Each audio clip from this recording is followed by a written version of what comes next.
Welcome to Daily 5 for Monday, June 10th, 2024.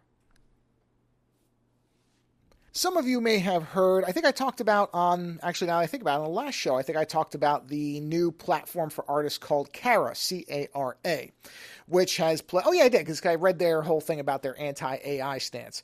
So this has become the kind of de facto place for artists who are upset over Instagram's, I don't even know, it's something to do with AI scraping. I didn't really look into it. I just kind of assumed that Instagram was doing that, but apparently now it's been confirmed that they're ingesting artwork for whatever AI product Meta is messing with now or is going to in the future. And so I saw an article that said that over 500,000 artists have migrated over to Cara. I don't know if I actually believe that, but I guess if you count every single person who declared that they left Instagram for Cara, sure, that number probably is a significant one. Whether the people leaving will have any pull on everybody else on the platform, I don't know. But this made the rounds. Again, there was the idea that Cara opened up as an alternative, and then a lot of people left. I see Cara now is seeking money because their server is getting hammered. And so all of this is part of this anti-AI stance that many creative individuals are taking, where they don't want to be part of something that's scraping their data, and so they're going over to Cara. And the thing is, I understand this in principle.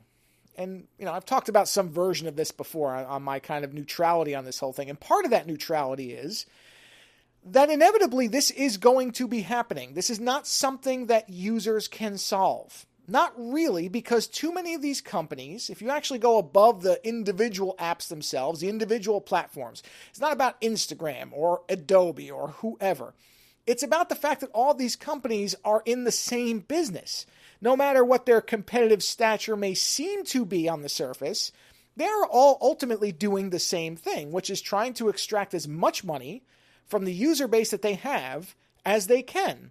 And as long as that is the central driving principle of these companies, which I don't know why that would change anytime soon. I don't think that the economy of the world, the economies of the world are going to suddenly realign themselves, at least not the capitalist ones. Then these things are going to keep happening because these companies in the end are going to be using the same data sources. They're going to be sharing far more information than they may publicly state with each other and to their mutual benefit in terms of profit. So all of this stuff is going to keep happening. Will Cara be an oasis for artists? Sure, it might be at first, but eventually it's going to go the same way as everything else. I mean, it's just the way that it is. And that's not really a defeatist attitude. It's more of instead of just abandoning Instagram for something else, what we should be doing is demanding of lawmakers to put things in place that allow us to have more control over the things that we own, our data, our products, our creations. But instead, people just abandon platforms. Okay, I'm leaving this for this. It's kind of the same thing with Blue Sky to Twitter. Now, don't get me wrong. I like Blue Sky way more than Twitter. I find it to be a much more welcoming place. But I assume that in a few years, Blue Sky will go the way of Twitter because eventually, again, once you have a user base, this does follow the same cycle. Once you have enough people, somebody's going to realize somewhere, hey, you know what? We could be making a few more dollars off all these people. They're here now. They're not going to go away. They're used to this place. So let's see if we can maybe get them to stick around.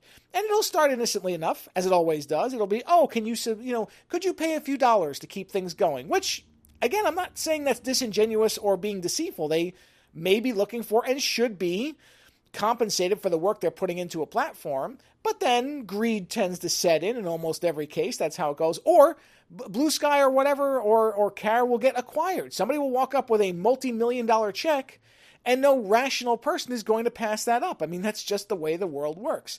So, again, I think that while I understand the signaling and the performative action of going over to Cara, which I did. I created a Cara account, and I've got a couple things over there, but I'm not going to close down Instagram because, again, I just always assumed that Instagram was predatory. I don't know why people didn't think that something like this would eventually happen.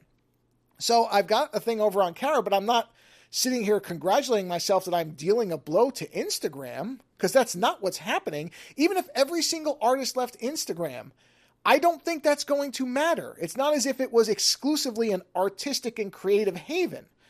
And again, it's only a matter of time because we don't actually address the fundamental problem, which is how these companies make money. Until we do that, you can switch platforms all day, all night, all week, all year, and it won't make any difference. We need something more significant than that to change things. Later.